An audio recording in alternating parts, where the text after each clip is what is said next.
À tous et bienvenue dans ce nouveau café avec un expert spécial LinkedIn. Je vous propose de me dire au fur et à mesure que vous arrivez qui est présent parmi nous. Donc, je vois que le live a bien commencé sur Facebook, donc ça c'est bon. N'hésitez pas à nous faire un petit coucou au fur et à mesure que vous arrivez. Et puis, je vais partager dès maintenant dans le chat le lien pour que vous puissiez venir nous poser une question en direct si vous souhaitez nous rejoindre. Il vous suffit de cliquer sur le lien. C'est mieux si vous êtes sur PC et si vous utilisez Google Chrome. Voilà, ça marche mieux avec cet outil-là. Alors, nous avons Fabrice. Bonjour Fabrice. Nicolas. Bonjour Nicolas. Et puis Yann. Bonjour à tous les trois. Je vois que vous êtes un petit peu plus nombreux déjà à nous regarder. Donc, n'hésitez pas à nous faire un petit coucou au fur et à mesure. C'est toujours sympa de savoir qui est là et puis de pouvoir interagir avec vous. Ah, ben voilà, Franck. Bonjour Franck. Alors, je vais sans plus tarder introduire mes invités. Donc, j'ai deux invités aujourd'hui. Ce n'est pas un café avec un expert, mais c'est un café avec deux experts. Donc, je vais faire entrer Antoine David, alias Doc LinkedIn. Bonjour Antoine. Bonjour. Et puis Gilles Simon, qui est un conseiller immobilier de chez IAD, qui est très présent sur LinkedIn et sur les réseaux sociaux en règle générale.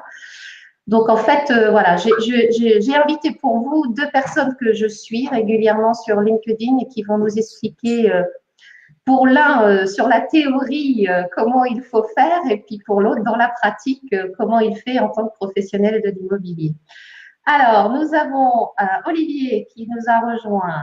Nous avons Sophie. Bonjour Sophie. Jean-Pierre Clément, Christophe. Ben voilà, bienvenue à tous. Alors, sans plus tarder, je vous propose de rentrer dans le vif du sujet, messieurs. La première question. Alors, je ne sais pas si vous voulez vous présenter plus que je ne l'ai fait, si vous voulez introduire un petit peu plus votre présence sur LinkedIn, dites-moi. Vas-y Antoine, je te laisse l'honneur. C'est très simple. J'aide des professionnels à tirer le meilleur parti de LinkedIn pour leur prospection ou pour éventuellement leur recherche d'emploi. Voilà. Et donc, on me trouve sous Doc LinkedIn, sur LinkedIn justement. Très bien. Gilles. Voilà, et pour ma part, Gilles Simon, enchanté et bonjour à tous en tout cas pour un lundi matin et merci Céline de m'avoir invité. Donc, moi je suis un professionnel de l'immobilier, je suis conseiller en immobilier chez IAD France. J'ai une équipe aujourd'hui de 8 personnes qui est en train de se développer. Je suis conseiller depuis 3 ans et demi et j'ai derrière moi plus de 25 ans de salariat. J'étais employé dans différentes sociétés, j'ai lancé des sociétés internationales et il y a 3 ans et demi, j'ai renoncé au salariat pour me propulser indépendant et utiliser la force de mon savoir des réseaux sociaux justement peut-être pour faire de l'acquisition de clients, d'opportunités. On va en discuter un petit peu plus précisément avec Céline dans cette interview. Merci à tous les deux d'avoir accepté l'invitation. Je vais commencer par ma toute première question. Pourquoi être sur LinkedIn quand on veut être sur les réseaux sociaux? Est-ce que peut-être Antoine, tu peux nous dire l'opportunité que représente LinkedIn?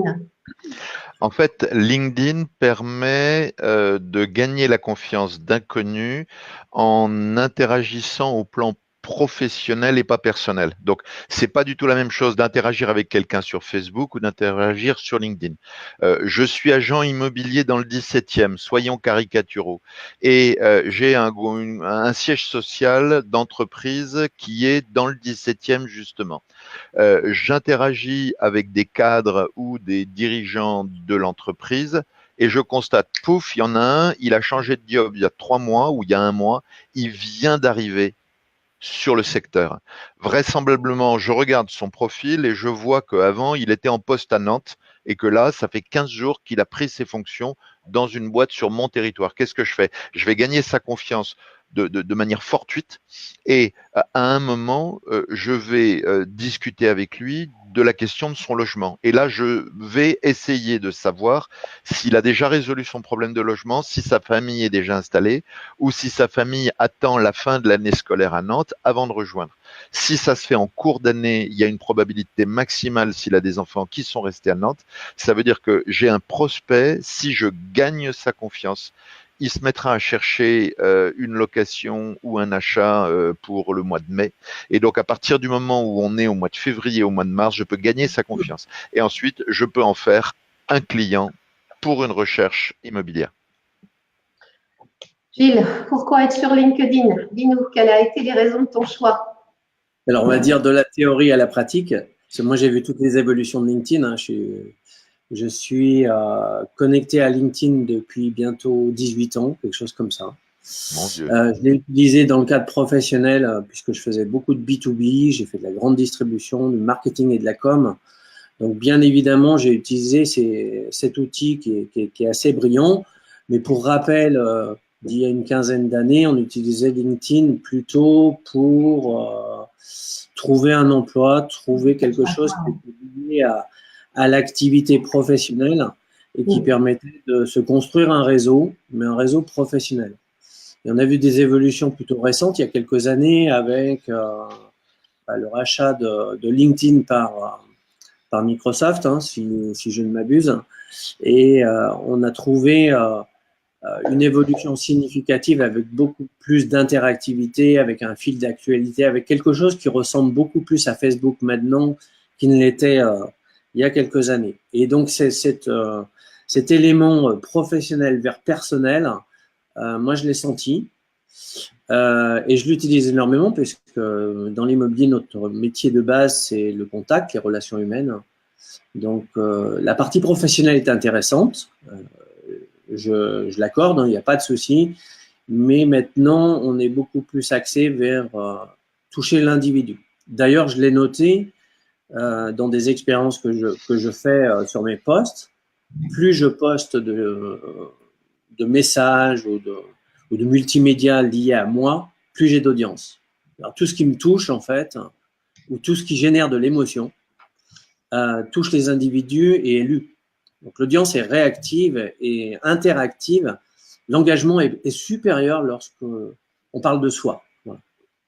Ça, c'est en règle générale sur les réseaux sociaux de toute façon, parce que les personnes, notamment dans l'immobilier, font aussi un choix vis-à-vis d'une personnalité. Bon, bien sûr un bien, mais il y a aussi, notamment dans la recherche de mandat, une relation de confiance qui doit se mettre en place.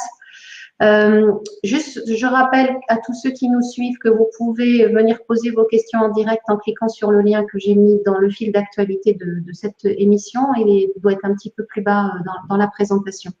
On vous attend. Hein. Si vous avez des questions à poser à mes deux experts du matin, c'est avec grand plaisir.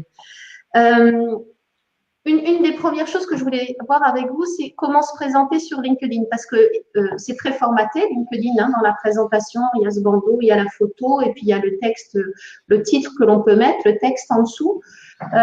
Antoine, quel serait le conseil que tu pourrais donner aux professionnels de l'immobilier pour être percutants dans leur présentation ?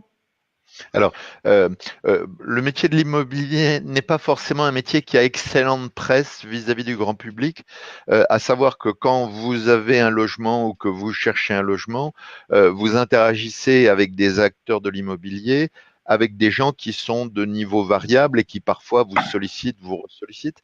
Donc, je pense qu'il est absolument stratégique de ne pas mettre de manière trop évidente que vous êtes acteur de l'immobilier et que vous cherchez des biens, par exemple. Il n'y a rien de pire que d'avoir le sentiment qu'on va être prospecté, que la personne va chercher à vous vendre ou vous acheter quelque chose. Donc attention, si votre activité consiste à chercher du mandat, à chercher du client, attention à expliquer le bénéfice que vous procurez plutôt que de dire agent immobilier spécialiste des Batignolles.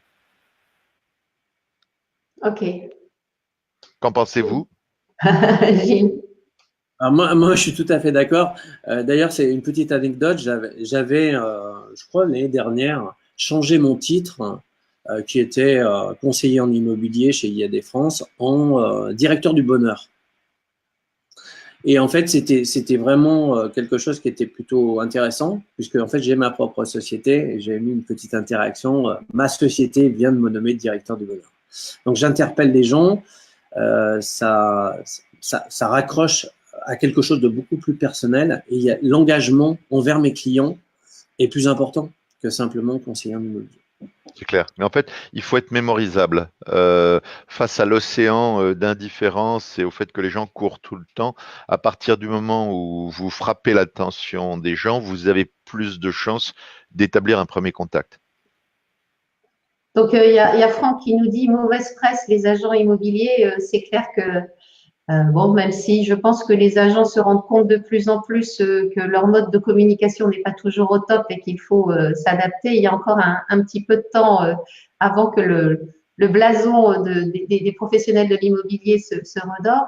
Oui, mais Comment... attendez, Céline, je Ouais. suis désolé de t'interrompre, mais à partir du moment où tu fais de la prospection, tu n'as pas bonne presse. C'est-à-dire qu'en fait, c'est pas du tout le métier qui fait que ça n'a pas bonne presse, c'est le fait que l'être humain est conçu génétiquement pour ne pas aimer être prospecté par des inconnus. Et ça s'explique assez facilement. Donc, le métier en soi n'a rien comment dire, de problématique. Au contraire, on a tous dans notre entourage des gens qui bossent dans l'immobilier. Donc, Donc, au niveau de la présentation, qu'est-ce qu'il faut faire? Faut se mettre soit sa personnalité en avant la fonction que l'on a. Non, il faut mettre l'autre. Il faut mettre l'autre. Ce que disait, c'est Gilles, ton prénom, c'est ça? Oui, oui, c'est ça, oui. Oui. Ce que disait Gilles est tout à fait pertinent, c'est-à-dire que directeur du bonheur, il faut s'adresser à l'autre, il faut se tourner vers l'autre. Par exemple, c'est transformer votre lieu de vie en une expérience incroyable. Ça va être aider votre famille je sais pas, je dis une bêtise, euh, à réenchanter son lieu de vie, par exemple. Ça c'est des trucs qui touchent. Mais il faut surtout pas parler de soi, il faut parler de l'autre, il faut parler du bénéfice qu'on procure à l'autre. D'accord. Donc ça, c'est le premier point. Euh, dans la présentation, il y a le bandeau, il y a la photo, il y a le texte. Comment on articule tout ça? On met en gros le réseau pour lequel on travaille, sa photo avec son plus beau sourire, et puis en dessous, on explique son parcours de vie. Qu'est-ce que vous préconisez? Alors, la photo, la photo, la photo, la photo, la photo, la photo. Point. Le reste n'a aucune importance. Surtout, ça sert à rien de mettre en avant la marque. La photo de fond doit parler du client, elle ne doit pas parler de soi. Donc, si je reprends l'analogie, si je suis dans les Batignolles et que je veux véhiculer une image rassurante à mes cibles, je vais m'arranger pour prendre la photo d'un monument. Je ne sais pas quel est le monument symptomatique des Batignolles, sans doute au-dessus de la gare Saint-Lazare. Donc, je vais faire en sorte que les gens qui sont dans cet univers est un plaisir. C'est-à-dire que le lien de similitude que je vais créer avec eux leur donne envie d'interagir avec moi parce que nous faisons partie du même club. Donc, il faut soigner la headline, le résumé dans la mesure du possible. Donc, c'est ce qui apparaît, les 3 premières lignes. Il faut poser 4-5 questions, mais les questions que se posent vos clients. L'intérieur du résumé, si vraiment vous avez hameçonner votre cible et qui vient sur votre profil et qui va regarder concrètement quel a été votre parcours, là, vous pouvez lui expliquer quelle est votre proposition de valeur, ce que vous pouvez lui procurer. Mais le sourire vaut plus que tout et pas n'importe quel sourire. Il faut que ce soit un sourire avec les yeux, un sourire avec la bouche. Il faut un minimum de 500 prises de vue avec un bon éclairage pour avoir une photo qui soit acceptable. Waouh! Donc là, il y a, c'est clair, peut-être apprendre, faire attention. Mais c'est vrai que l'image, je ne sais pas ce que vous en pensez, mais je pense que d'avoir le même visuel de soi sur les différents supports que l'on utilise est quelque chose qui est intéressant justement pour faire le lien entre LinkedIn et les différentes choses qu'on peut partager peut-être. Gilles, vous en pensez quoi? Gilles, je ne sais pas si sa connexion est bonne. D'accord. Ok. Je pense que, en fait, rien n'interdit effectivement de prendre la même image sur différents supports, mais d'un autre côté, on voit souvent des gens qui sont un peu célèbres, par exemple, qui publient des livres, qui utilisent une photo spécifique par grand média. C'est-à-dire que si votre personnalité est trop lisse, que c'est toujours la même photo, les gens vont avoir le sentiment que c'est une posture, en fait. Alors peut-être qu'il faut être plus naturel, justement. Il y avait un débat pendant un moment de se prendre en photo, en action, dans la rue, en train de prospecter, etc., ou bien la photo officielle. Donc, justement, on peut peut-être utiliser l'une ou l'autre. Je ne sais pas, Gilles, c'est quoi tes choix de photos quand tu illustres tes profils et les publications que tu mets? Moi, j'ai toujours été partisan, et puis c'est plutôt mon éducation professionnelle qui a fait ça. J'étais très focalisé sur le client. Je viens de l'école américaine, je travaillais dans des sociétés internationales où le focus, c'est le client. Customer focus, customer centric, quoi qu'on en dise, le client est au centre de tout pour moi. Donc, à ce titre-là, ma communication est très axée vers lui. Et pour le toucher, je vais créer de l'émotion. Je cherche dans toutes mes communications à créer de l'émotion. L'émotion conduit le choix. L'émotion stimule l'intérêt. Donc, ça peut être effectivement son plus beau sourire, mais ça peut être moi en selfie devant une plage. Peu importe. Je vais chercher, dans un moment de ma vie, à créer cette émotion qui va stimuler l'engagement de la personne vis-à-vis de moi. Ok. Donc, les différentes activités que tu peux avoir dans une journée peuvent être partagées. Voilà, un moment où tu fais une pause café avec un joli cadre, enfin, ou un beau paysage, etc. Alors, c'est d'ailleurs dans les posts, parce que j'analyse beaucoup la portée, la lecture, le suivi, l'engagement de mes posts.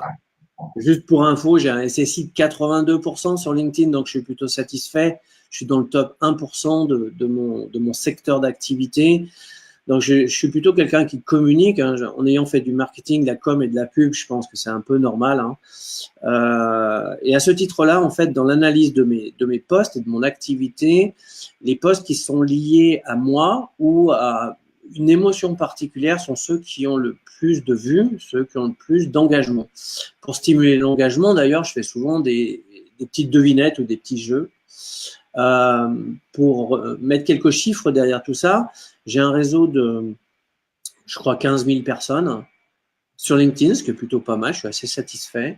Et j'ai eu des posts avec des portées de 45 000 ou 50 000, c'est-à-dire que ça a débordé de mon réseau. Ça a été je ne sais où, ça a été repartagé, redupliqué, avec des choses qui sont assez phénoménales, rien que pour poser une question, où suis-je? Où suis-je? Et je me mets en selfie dans la rue avec quelque chose qui est assez particulier. Je vais vous donner un exemple. Je me suis mis à Lyon devant une place, qui s'appelle la place Tolleson, hein, qui est à côté de l'hôtel de ville, et derrière, il s'était marqué Banque de Genève.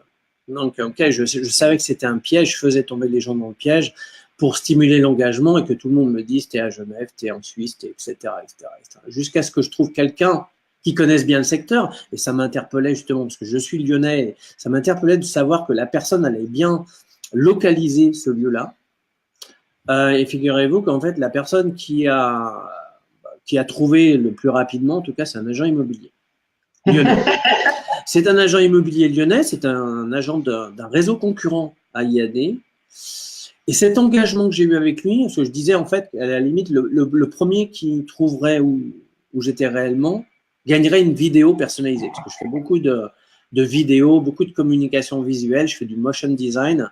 Et à ce titre-là, j'ai dit, voilà, le premier qui trouve, je lui fais une vidéo personnalisée pour lui, pour avancer sur LinkedIn ou sur les réseaux sociaux. Donc, en fait, j'ai fait cette vidéo personnalisée pour cet agent immobilier. Et dans l'engagement et dans la discussion, moi, j'avais un client à Paris qui recherchait un appartement à Lyon.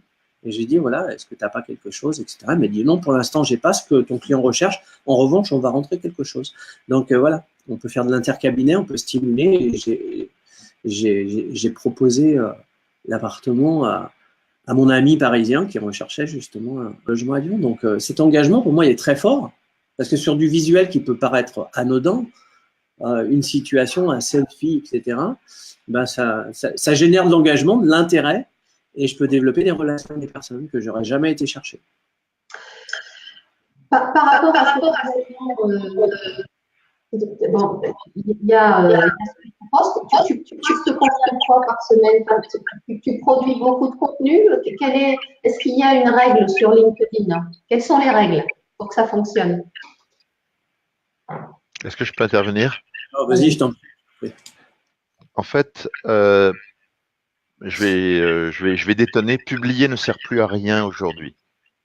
En fait, on a assisté depuis un an à une modification significative des règles de diffusion des contenus que l'on produit des articles. Et cette modification tient à deux facteurs principaux. La première, c'est que tout le monde se met à publier aujourd'hui. Donc l'offre de contenu a augmenté beaucoup plus vite que la demande. Ça veut dire que le trafic unitaire diminue. Mais surtout, on parlait de Facebook tout à l'heure. Tout à l'heure, Céline, tu disais que LinkedIn, ça ressemble à Facebook. Tu crois pas si bien dire.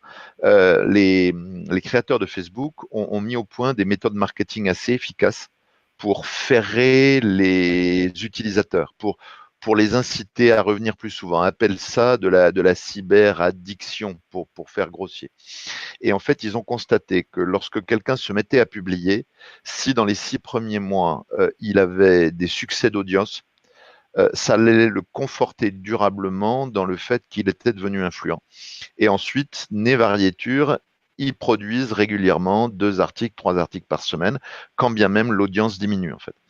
Et donc, LinkedIn a mis au point les mêmes méthodes adoptées par, je dirais, par Facebook, c'est-à-dire que ils ont déplacé de l'audience vers les nouveaux publieurs. Hein. Et la troisième modif, qui est la conséquence de ça, quand on a plus de 7 ou 8 000 membres dans son réseau, c'est le cas de Gilles, mais c'est mon cas aussi, en fait, le trafic diminue. C'est-à-dire que le trafic moyen, alors je ne sais pas où en est Gilles, pendant 1 an et demi, j'ai publié une moyenne de 1,3 posts par jour. C'était que des articles, et c'était toujours les mêmes sujets, mais à chaque fois c'était un sujet différent. Ça traitait de comment mieux vendre sur LinkedIn, comment mieux trouver du boulot sur LinkedIn, quelles sont les astuces qui marchent, etc.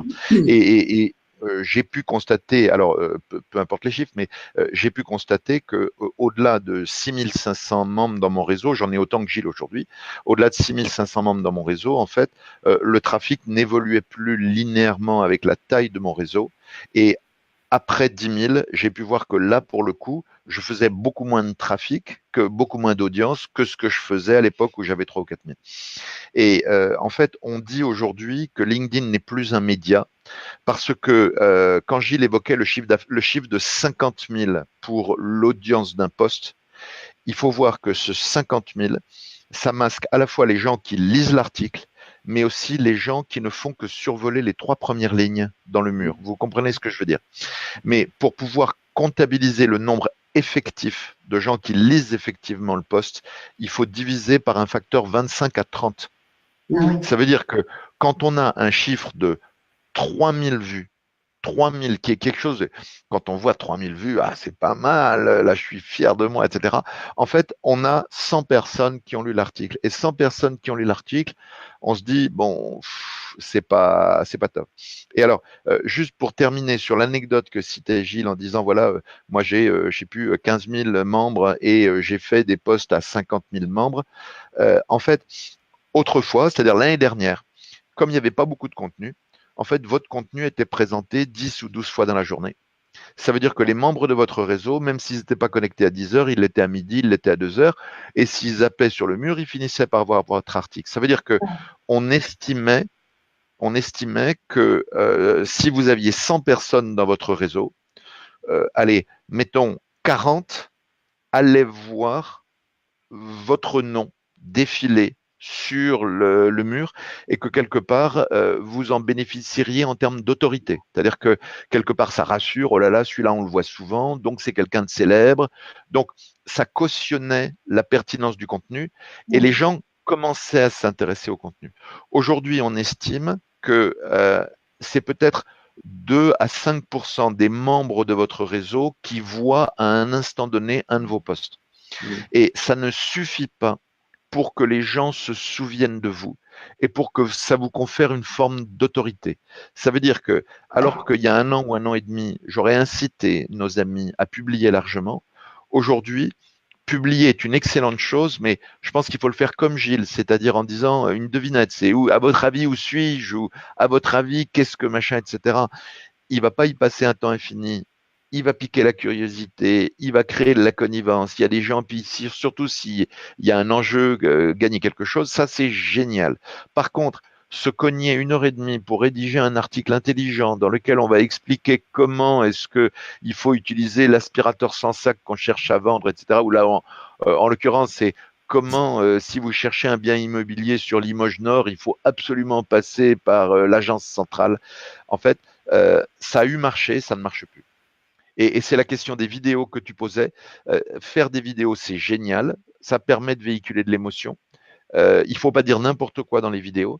Mais si vous êtes familier avec les vidéos, c'est-à-dire que ça vous prend 5 minutes et c'est bien fait, il faut se précipiter, c'est une bonne idée. Si en revanche, il faut des heures et des heures de tournage, un scénario, un générique, etc., le coût est peut-être disproportionné. Gilles? Alors, moi, quand je parlais de vidéo, c'est vraiment de la communication visuelle, vidéo. C'est pas de la captation. Je suis pas là pour filmer dans la rue, filmer les maisons, etc. Je vais y revenir sur un autre sujet, qui est la visite virtuelle. Mais la vidéo, pour moi, c'est essentiellement aujourd'hui un média moderne qui permet d'interpeller les gens dans une séquence très courte, très compacte, mais qui me permet de focaliser des choses. Le motion design est justement basé sur le mouvement. Il y a des choses qui bougent. C'est un peu comme un dessin animé. Je vais capter l'audience de ma communauté en passant des séquences qui vont de 20 secondes à 40 secondes.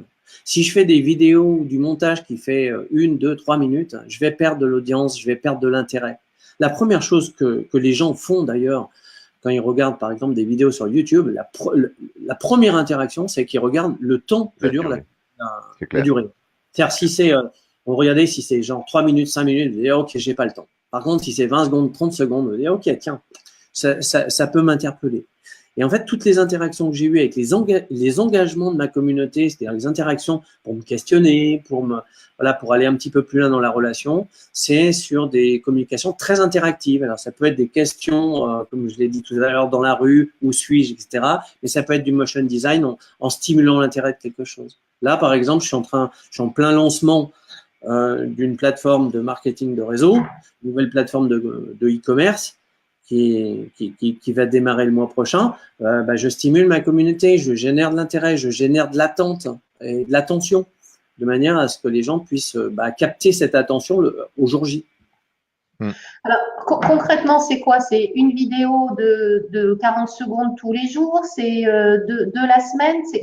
Quel est le rythme de production enfin, je suppose que tu as essayé peut-être différents tempos. Quel est celui qui te semble le plus pertinent pour intéresser sans être en faire trop, quoi? Quel est, à ton avis, le rythme qui convient?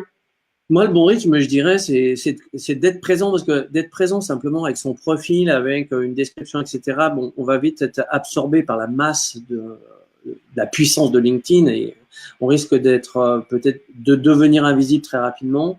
Moi, je pense qu'il faut toujours être présent, mais cette présence, justement, elle doit interpeller. On doit, en fait, je pense, se créer une identité.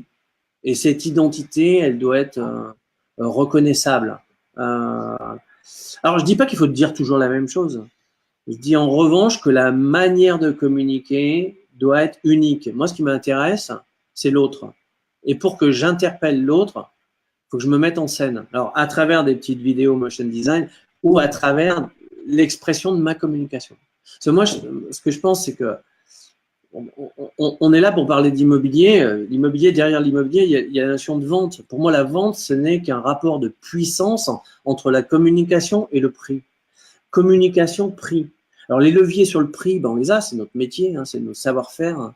Les leviers sur la communication, il faut utiliser les canaux de communication qui sont appropriés. Alors, je voudrais juste relater une petite expérience personnelle. Je me suis désengagé de Facebook pendant 6 mois. J'ai disparu de Facebook. Alors que j'y étais pratiquement depuis le début, j'y étais depuis 2007, 2006, 2007. Voilà. Donc, j'étais quelqu'un qui est assez actif sur Facebook et visiblement, je me suis désengagé pour deux choses, deux raisons.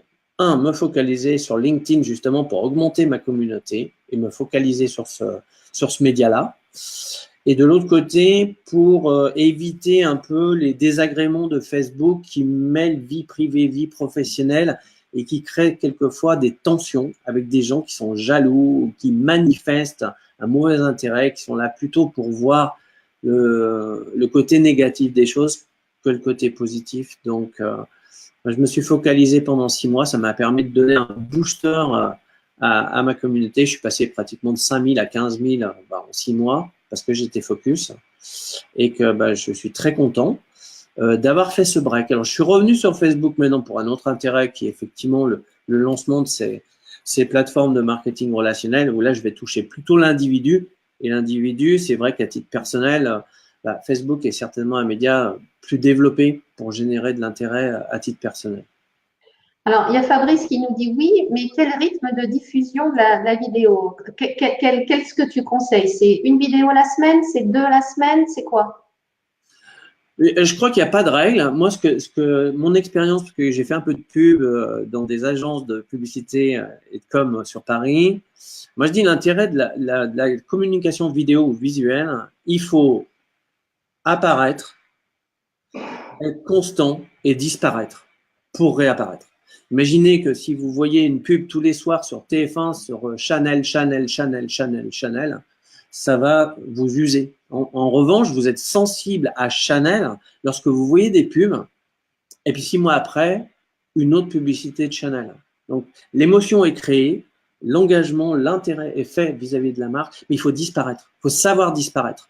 Donc, ce que je veux dire par rapport à la question qui est posée, il n'y a pas de règle. Mais en revanche, il faut pouvoir poster, générer de l'intérêt, en retirer des bénéfices et derrière disparaître. Disparaître ne veut pas dire ne plus rien faire, mais disparaître dans le sens laisser le temps au temps pour que la communication elle devienne efficace.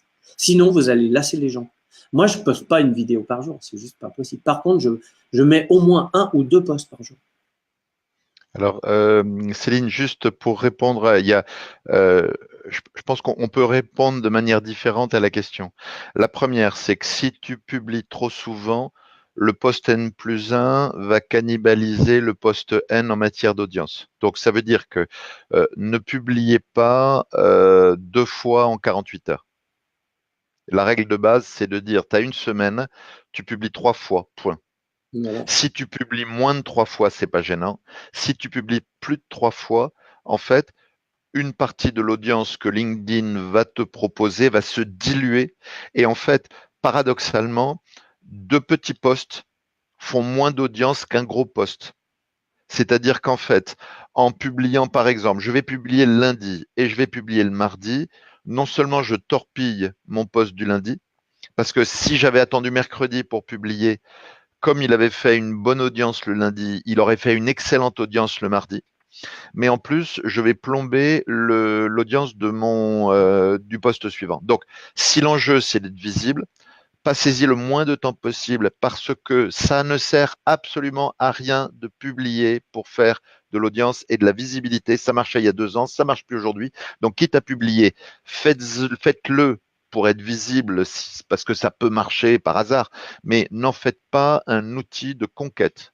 En revanche, l'usage de la vidéo aujourd'hui, ce n'est plus du média, c'est ce qu'on appelle gérer la distance émotionnelle. Tout à l'heure, Gilles disait quelque chose de tout à fait intéressant. Il disait, moi, je fonctionne aux émotions. Alors, nos auditeurs ou nos lecteurs, je ne sais pas comment est-ce qu'on appelle ça, ont pas forcément une idée très claire de ce que ça veut dire de fonctionner aux émotions. Fonctionner aux émotions, ça ne veut pas dire qu'il faut mettre un gros nez rouge ou qu'il faut tirer la langue. Fonctionner aux émotions, ça veut dire que on va utiliser des tactiques qui sont extrêmement bien définies, documentées par des scientifiques pour faire 3 choses.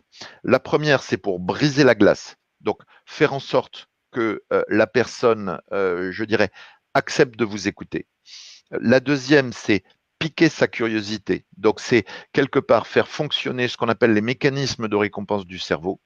Et la troisième, c'est vous rendre mémorisable. C'est-à-dire qu'à partir du moment où il y a eu une interaction avec de l'émotion, les personnes se souviennent de vous. Céline, où est-ce que tu étais le 11 septembre? Au fond de mon lit, j'étais grippée. Mais tu ne te souviens plus où tu étais le 10 septembre ou le 12 septembre?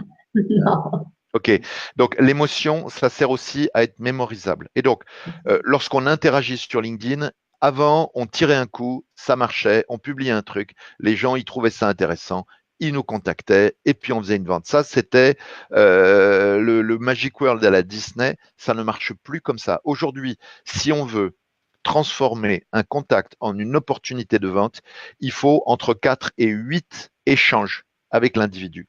C'est des échanges par message privé ou par commentaire, hein, et c'est des échanges dans lesquels on va gérer l'émotion. Et l'émotion, comment on la gère? On peut, une fois qu'on a établi le contact, qu'on a brisé la glace, plutôt que de balancer une vidéo dans laquelle on va espérer être vu, mais les gens vont la voir, mais ils vont pas se souvenir de qui vous êtes.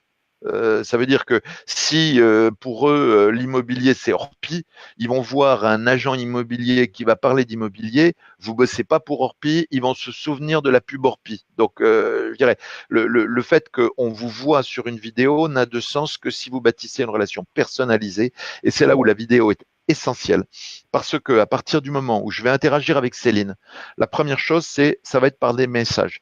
Et puis ensuite je vais lui proposer d'en discuter par téléphone. Et là je ne vais pas lui vendre quelque chose. Elle va simplement entendre le son de ma voix, entendre ma tessiture, entendre mon rythme. Donc, elle va collecter ce qu'on appelle du non-verbal, des informations non-verbales. Le coup d'après, je vais lui poser une question. Je vais lui dire, est-ce que vous pensez que, je sais pas, une question ouverte? Et la personne va me répondre. Je vais dire, mais c'est génial votre truc, c'est exactement ça. D'ailleurs, justement, dans cette vidéo, j'en parle. Dites-moi ce que vous en pensez. Et là, on piège la personne. Pourquoi? Parce qu'on va lui balancer par message privé une petite vidéo. Je suis d'accord avec Gilles. Pas plus d'une minute 30 idéalement, et idéalement moins d'une minute. Et cette vidéo, elle sert à quoi? Pas du tout à rationaliser. Elle ne sert qu'à une chose, que l'intéressé voit votre visage, voit votre sourire, voit votre expression, et que il ait le sentiment de mieux vous connaître. On appelle ça gérer la distance émotionnelle. Donc, aujourd'hui, être sur LinkedIn, c'est plus la Star Academy, c'est plus je balance un truc, je suis influent, je suis célèbre. Ça, c'est fini. Et Facebook, c'est la même chose. Ça a marché, ça ne marche plus. Il faut dire à nos auditeurs, LinkedIn, c'est un travail de tâcheron. On va passer une demi-heure et on va interagir avec Pierre, Paul, Jacques. On va le faire dans des tactiques qui sont bien définies, dans lesquelles la vidéo va jouer un rôle essentiel une fois qu'on a hamstonné la personne pour gagner la confiance. Ce que vous faites là, vous faites une réunion visiophonie. C'est magique. La réunion de visio, je me souviendrai de votre expression, enfin de ton expression, Céline. Et donc, quelque part, ma relation de confiance avec vous en ressortira confortée. Et typiquement, si j'étais agent immobilier et si je devais interagir avec des clients sur LinkedIn, j'essaierais de les amener sur un café comme tu le fais, où on discuterait de sujets qui concernent les clients. Et j'essaierai de faire venir des clients qui ont un peu les mêmes centres d'intérêt, qui cherchent un logement passif, écolo, avec un cadre de vie ou des écoles bien pas loin, etc. Et bien sûr, j'aurai un gros programme immobilier neuf à vendre derrière, mais je ne l'aurais pas montré de manière explicite. Et simplement, je créerai une relation de confiance qui me permettrait, grâce au digital, d'éviter d'aller perdre mon temps pour rencontrer les gens chez eux, sachant que je peux les ferrer par de la vidéo et de la visiophonie. Voilà. Donc là, la prospection digitale, elle est claire. Voilà, mais ça, alors, on est plus dans le qualitatif que dans le quantitatif finalement. On fait du quantitatif. On fait du quantitatif parce que au moment où je te parle, moi j'ai 25 personnes que tous les jours je contacte ou je fais contacter dans des cibles bien particulières. Et selon qui répondent ou qui répondent pas, on passe au message 2, on passe au message 3. Ceux qui sont vraiment tout à fait dans d'excellentes dispositions, je les prends au téléphone. Ceux qui ne le sont pas, je leur propose de rebondir et pourquoi pas, je leur montre une vidéo. Et en fait, j'ai ce qu'on appelle des tactiques qui ont été testées, qui sont en permanence en cours d'amélioration, mais qui me permettent de rentrer du lead. J'aurai des mandats à rentrer sur une zone géographique bien particulière. Je me précipite profiterai pour regarder les gens qui changent de job.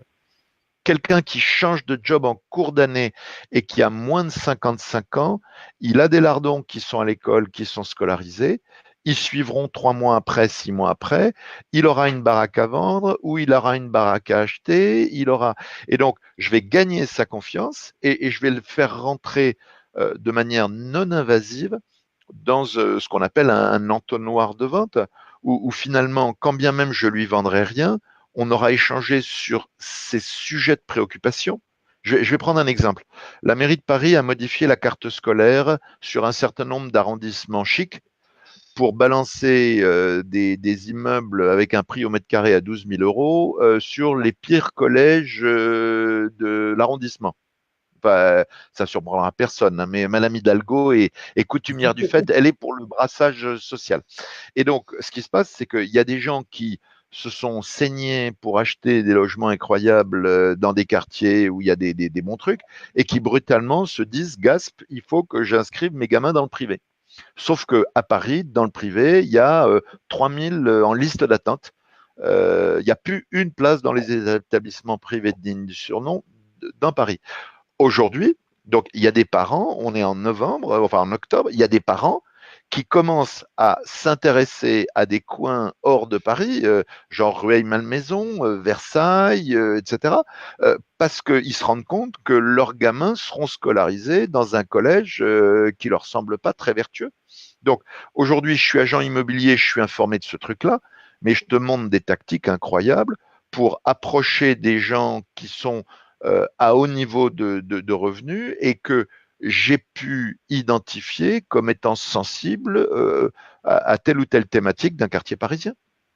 Et donc LinkedIn te permet de profiler des gens, on appelle ça faire du sourcing, et ensuite de mener des opérations, mais au millimètre, pour amener des gens sur une vidéo, puis sur une visioconférence, et ensuite pour interagir avec eux. Et soit ils sont demandeurs, et dans ces cas-là, bah, ils comprennent que tu es agent immobilier, donc ils vont te dire, bah, écoutez, comment pouvez-vous m'aider? Et là, c'est dans la poche. Ça représente quoi comme, parce que c'est du temps, mais c'est aussi des outils, c'est la mise en place d'une stratégie marketing avec peut-être derrière des professionnels qui aident à mettre tout ça en place, qui forment, etc. Donc c'est aussi un budget, c'est pas que du temps pour faire ça. Alors, tu as tout à fait raison. Alors, je suis un petit peu. Vas-y, Gilles. Moi, je pense que je suis tout à fait d'accord. C'est des outils qui sont adaptés, mais non, ces outils de communication digitale, mais qui doivent participer également à l'enrichissement de votre notoriété locale. On est tous, enfin, je ne sais pas s'il y a des agents immobiliers qui sont à notre écoute aujourd'hui, mais on sait très bien que c'est un métier de relations humaines où la notoriété locale, elle est importante. Donc moi, j'ai mené des opérations de notoriété locale en faisant de la publicité, publicité sur des pompes à essence, par exemple, où on va capter l'attention de la personne sur un écran vidéo pendant qu'il est en train de faire le plein. Donc là, c'est très, très captif. On dit, tiens, il y a quelqu'un qui, effectivement, peut m'accompagner dans un projet professionnel. Donc ça fait du sens. J'ai fait des opérations de communication dans des grands magasins, à l'arrière des caisses, justement, avec des petits jeux concours, etc., pour capter l'attention des personnes et surtout faire en sorte qu'on me reconnaisse, puisque je développe cette… Si je peux me permettre, Gilles, si je peux me permettre, c'est pas du LinkedIn, ça. Non, mais LinkedIn est en corrélation avec la notoriété locale qu'on utilise. Et c'est pour dire que c'est un autre canal de communication. Et ce canal de communication, il doit être cohérent et consistant avec les autres opérations ou les autres moyens qu'on met en place localement. D'accord, non, mais ce que je veux dire, c'est que par rapport à excuse-moi de t'interrompre, mais par rapport à la question de Céline, en gros, la question de Céline, c'est de dire quel est l'effort. D'accord? Et par rapport à cet effort, tu évoques, toi, la question je dirais, de l'ancrage local. Toi, dans ton activité à toi, Gilles, donne-moi 3 ou 4 mots-clés, des toponymes, des mots géographiques qui incarnent ton territoire. Tu es actif aujourd'hui géographiquement où?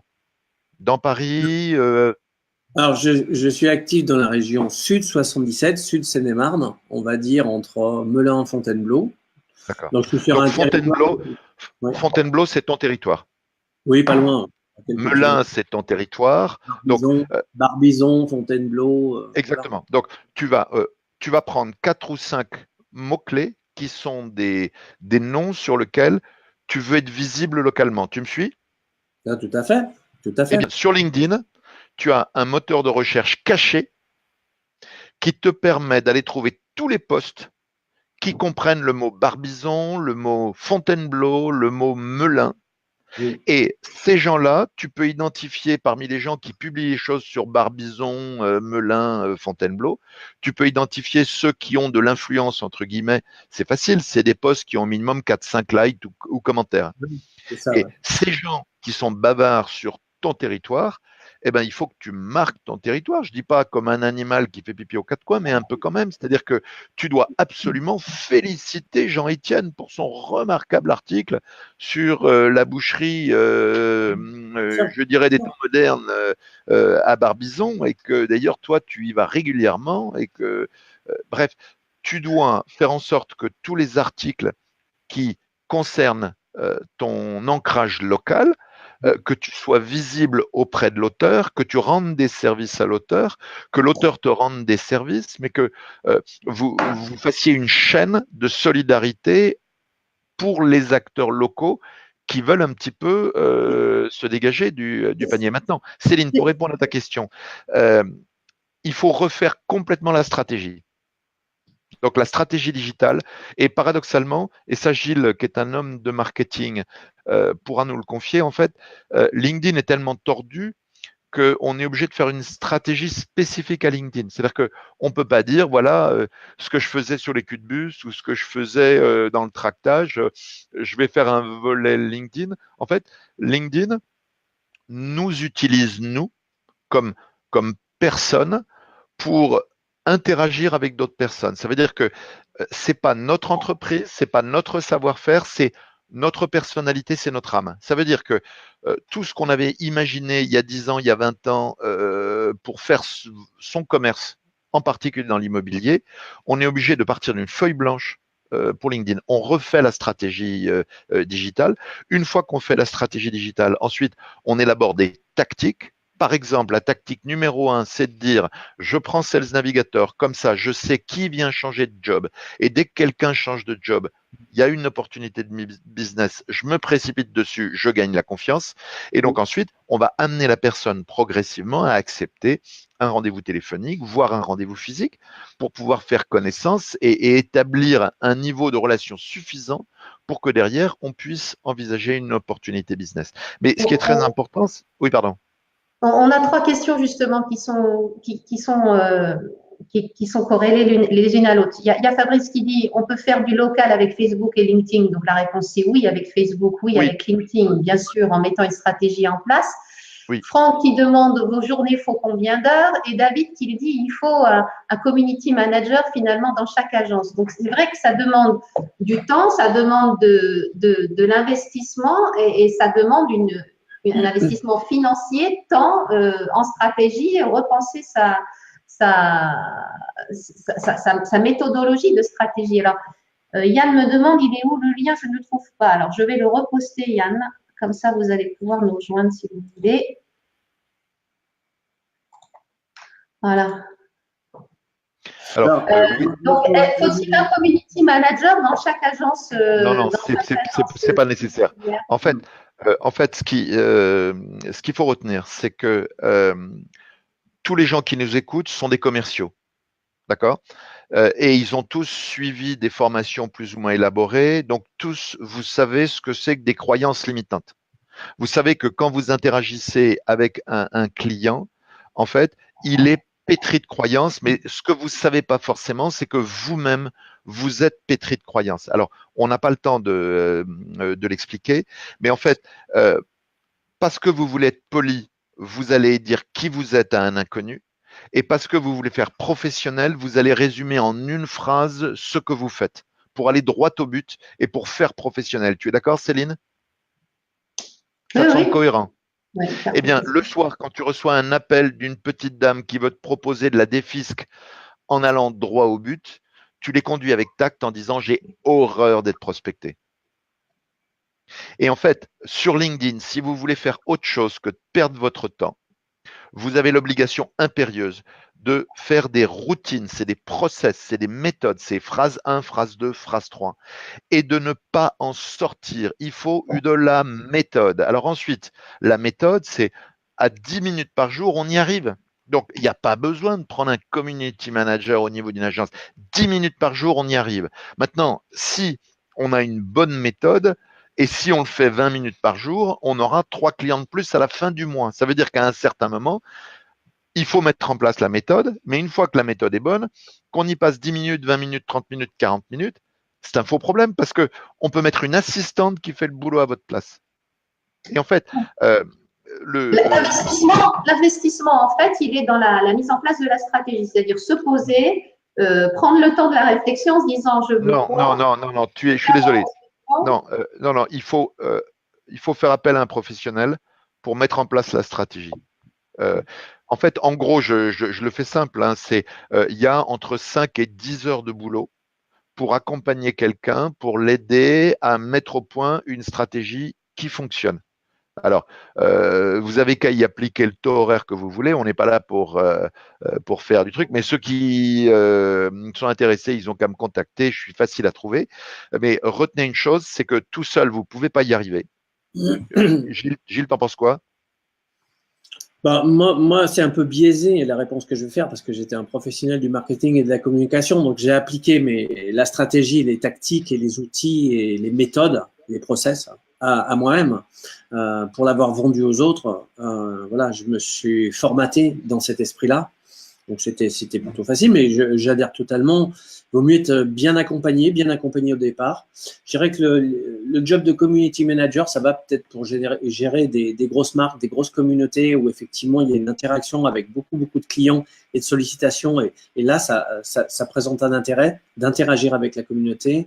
En revanche, à titre personnel, dans l'immobilier, je trouve que c'est tout à fait inutile d'avoir un community manager. Si c'est pour mettre des posts sur Facebook, LinkedIn, Instagram, etc., on va vous prendre de l'argent pour finalement pas grand-chose.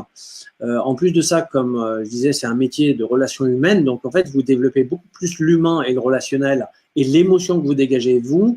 Comment vous voulez faire parler de vous par quelqu'un d'autre qui génère autant d'émotions? C'est un peu comme dans le métier d'immobilier, la pige téléphonique, personne n'aime faire de la pige, donc on le confie à des sociétés qui vont vous faire de la pige en France, au Maroc, etc. pour essayer de décrocher des mandats, mais ça marche pas ou ça marche très très mal. Pourquoi?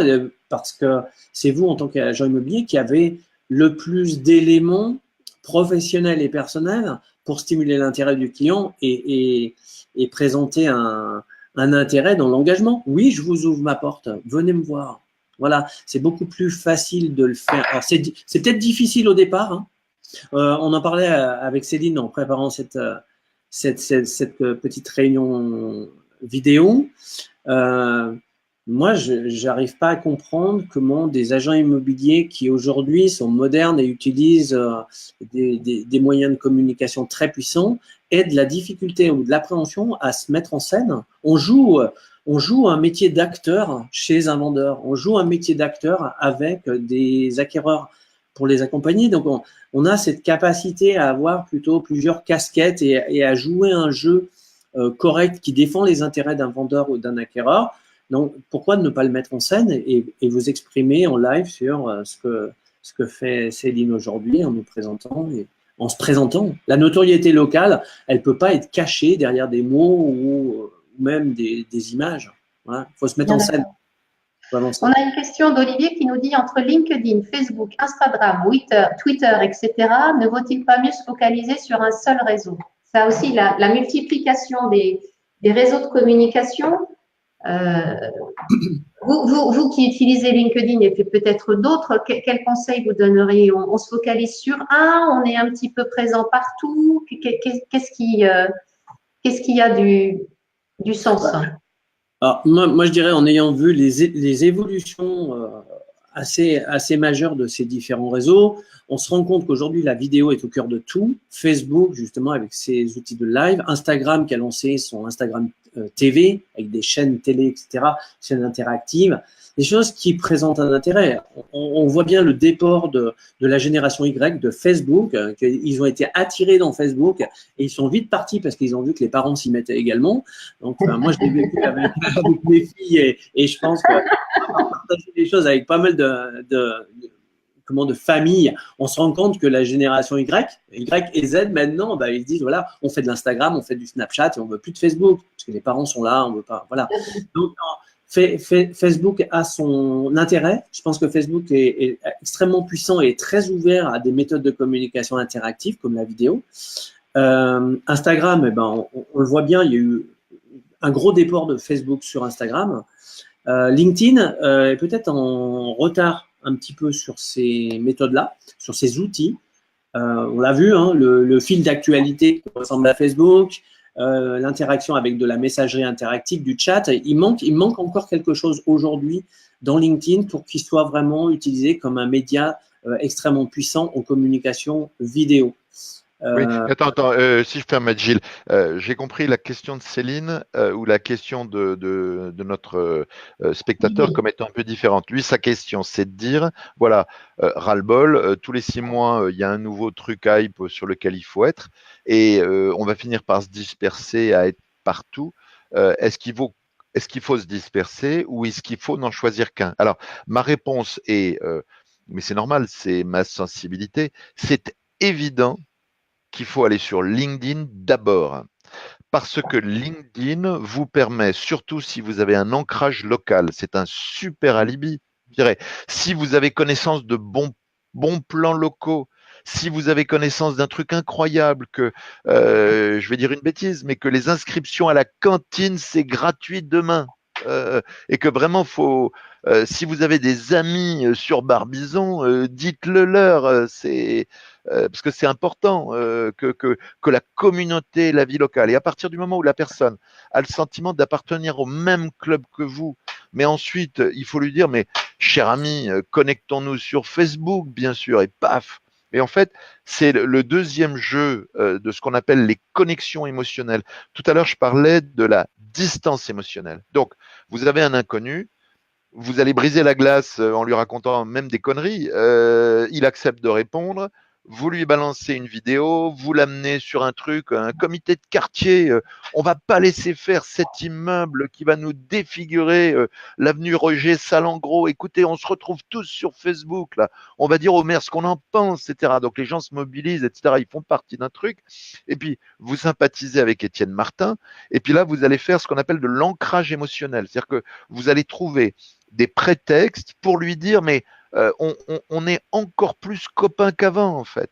Et ces ancrages, c'est, écoutez, on se connaît un peu, mais connectons-nous sur Facebook, cher Étienne, parce que maintenant, je dirais les réseaux sociaux, on peut plus rien faire.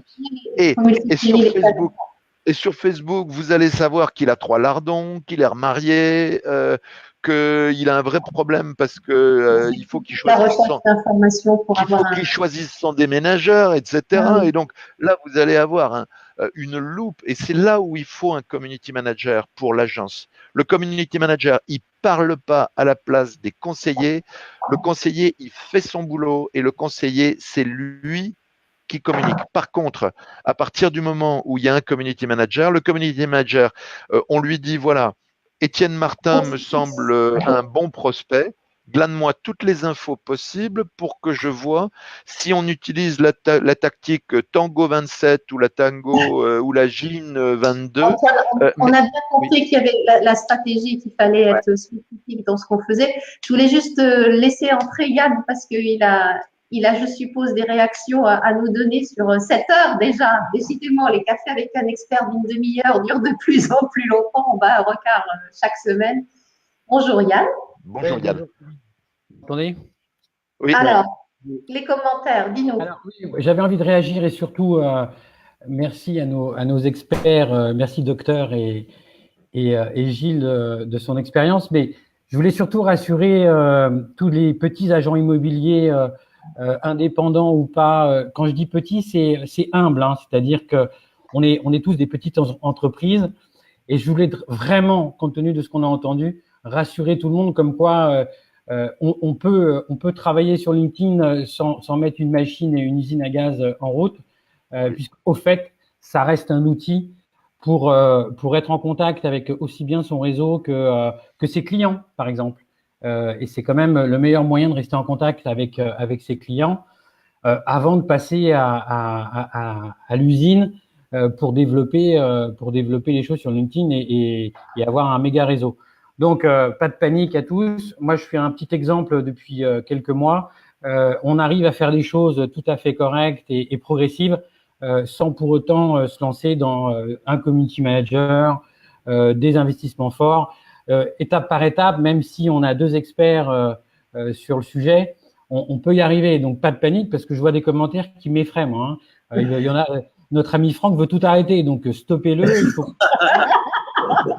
Là, il me fait peur, Franck. Hein. Moi, je vais juste rajouter une chose en termes de retour d'expérience. Voilà, je suis dans l'immobilier depuis 3 ans et demi.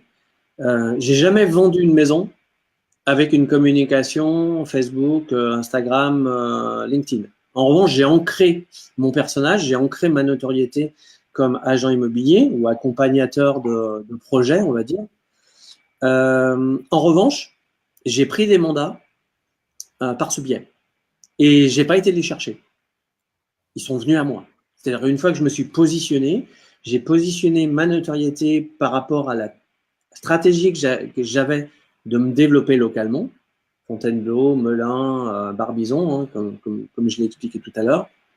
On me reconnaît, on me cherche, et on me trouve. Je suis là, je suis ancré. C'est justement l'intérêt, et c'est ce que j'arrête pas de dire moi aux personnes que j'accompagne, c'est que les réseaux sociaux, c'est un ancrage local complémentaire à une présence sur le territoire. Donc, faut pas non plus aller se prendre la tête avec des tactiques hyper compliquées, mais c'est être soi déjà avant tout. Et si déjà là, on est vrai dans ce qu'on communique, on a remporté une bonne partie de la com. Yann, c'est Yann, il y a quand même juste un bon moyen pour rester en contact avec ses clients et que nos clients nous voient régulièrement à travers ce qu'on peut, des vidéos, des articles, etc. Mais clairement, on a tous vécu et j'ai le plaisir aussi d'en faire partie, d'avoir des clients qui reviennent à nous ou des prospects grâce à LinkedIn ou Facebook, mais effectivement, LinkedIn est assez efficace. On dit, tiens, en fait, vous m'avez vendu une maison ou un appartement il y a 5 ans. Moi, je l'ai vécu il y a 15 jours. Une cliente qui m'a dit, venez parce que je vais peut-être revendre ou je pense à le louer.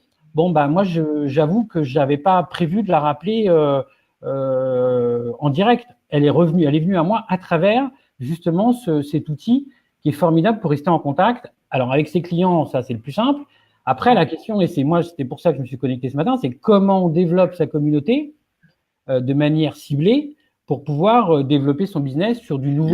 Yann, je pense qu'on peut apporter des réponses très précises, très concrètes. Donc, bien sûr, c'est pas une chose compliquée, mais à partir du moment où vous connaissez des gens, vous avez interagi avec des gens, que ce soit au plan professionnel parce que vous les avez aidés à acheter un bien ou vous les avez aidés à vendre leur bien, il faut se connecter avec eux sur LinkedIn. Il faut les retrouver. Donc, la première chose à faire, vous prenez votre email, tous les contacts de vos emails pour voir tous les gens avec qui vous avez échangé des messages sur les 10-12 dernières années et vous cherchez à retrouver leurs traces sur LinkedIn. Vous les invitez et vous rétablissez le lien.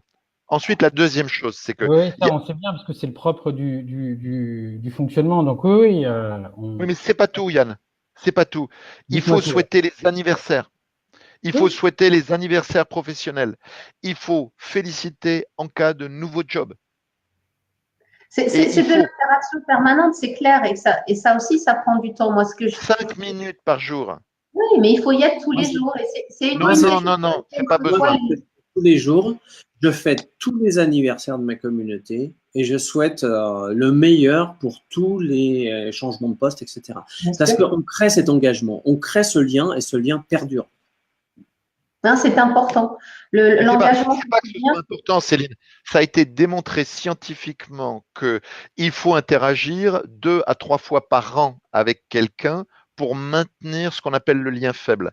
Et ensuite, ce qu'évoquait Yann tout à l'heure, il faut trouver des prétextes pour discuter avec d'anciens clients, qu'est-ce que vous devenez, où en êtes-vous, etc. Et à partir du moment où on a un petit peu de temps pour prospecter, c'est des gens que vous connaissez déjà qui vont vous introduire auprès de gens qui cherchent des logements ou qui cherchent une agence pour vendre leurs biens. Et en fait, il y a des. J'ai utilisé le terme de tactique tout à l'heure, mais il ne faut pas se tromper. Quand on envoie des emails aujourd'hui, on est obligé d'élaborer des tactiques de la même manière. C'est-à-dire que on peut très bien ne pas utiliser LinkedIn en disant oh là là, j'ai pas le temps, etc. Maintenant, si on l'utilise, la question c'est de dire combien de temps vous avez. Est-ce que c'est une demi-heure par semaine? Est-ce que c'est 1 heure par semaine? On va voir comment on s'organise. Mais une chose est certaine, c'est définissez-moi votre objectif.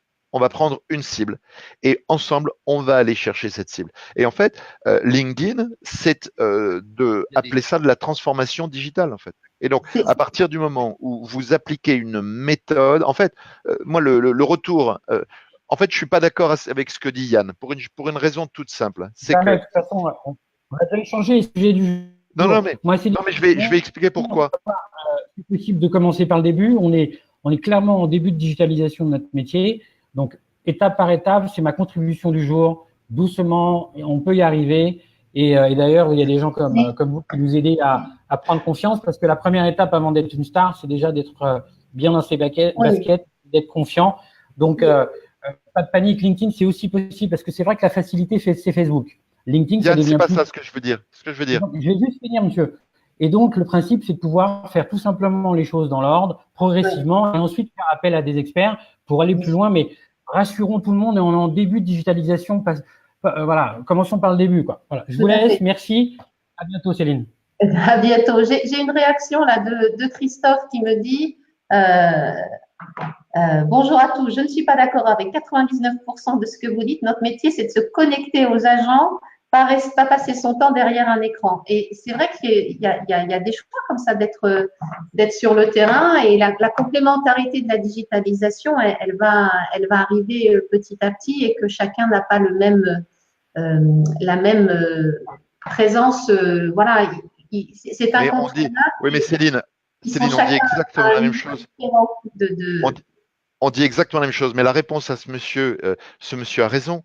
Mais le digital et l'écran permettent d'y passer 10 fois moins de temps pour avoir un impact qui est 5 fois supérieur. C'est-à-dire que cette personne me contacte et je lui démontrerai qu'on arrive à avoir un contact émotionnellement beaucoup plus intense par 2 petites interactions digitales de 2 minutes que par un contact physique où on va voir quelqu'un, on va découvrir quelqu'un. Et c'est facile à démontrer. Et en fait, il ne faut pas croire que le digital, ça, il y a des gens devant les écrans, il y a des gens sur le terrain. Si vous voulez optimiser votre temps sur le terrain, utilisez le digital pour préparer les contacts sur le terrain. Bien sûr. Bon, écoutez, on va terminer là parce que voilà, de la demi-heure, on est passé à 1 heure et 7 minutes. Donc, c'était très intéressant. On pourra refaire un autre échange sur LinkedIn, hein, bien sûr, sans aucun problème. Ce sera un vrai plaisir. Merci à tous les deux d'avoir passé ce moment avec nous. Je vois que ça a suscité pas mal de réactions de la part des professionnels de l'immobilier. Donc, il va sans doute y avoir d'autres commentaires à venir et des interactions. Si vous voulez contacter mes invités, vous allez sur LinkedIn et puis vous allez forcément les trouver, rentrer en contact avec eux pour poursuivre cette conversation qui a été riche en échanges. Moi, je vous souhaite une bonne semaine. Je ne sais pas si vous vouliez ajouter quelque chose au point final. Gilles, Antoine, y a-t-il un dernier message que vous vouliez faire passer? Non, moi, le dernier message, c'est justement l'évolution de ces outils vers quelque chose de très interactif, très, très visuel. Moi, c'est vraiment ce que j'y retrouve et c'est un bonheur pour quelqu'un qui vient du marketing et de la com et qui maintenant fait un métier d'agent immobilier. C'est un bonheur de pouvoir exprimer soit ma notoriété locale, soit mes compétences ou les services que j'apporte grâce à des outils vidéo, que ce soit du motion design, un peu de l'animation ou des visites virtuelles 3D, hein, qui est une tendance de fond qu'on voit outre-Atlantique et qui est en train de se développer en France. Où là, on est dans de la visite virtuelle de préqualification qui permet une immersion dans le lieu et qui donne une puissance supérieure de qualification de visite. Voilà. Donc, je pense que les outils sont très évolués.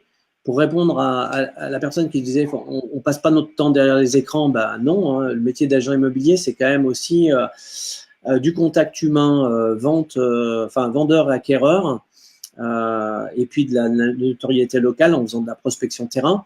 Mais le smartphone, c'est aujourd'hui la continuité de soi. Et le smartphone, il est avec tout le monde. Et LinkedIn est sur le smartphone également. Il n'y a pas besoin d'un ordinateur pour communiquer. Non, c'est clair. Moi, j'avais juste un commentaire. En fait, il faut aller régulièrement sur LinkedIn, quitte à n'y passer que 3 minutes, mais ça sert à rien de passer 1 heure pour regarder son mur, pour commenter de manière aléatoire. Il faut une méthode. Et en fait, c'est ça qui est, je dirais, le plus ingrat sur LinkedIn. Votre intuition vous envoie dans le mur quoi que vous fassiez. Donc, il ne s'agit pas d'y passer 1 heure par jour. Avec 5 minutes par jour, on peut avoir des résultats spectaculaires. Mais attention à votre intuition. Votre intuition vous amène à dévoiler trop tôt vos objectifs, le motif de votre contact.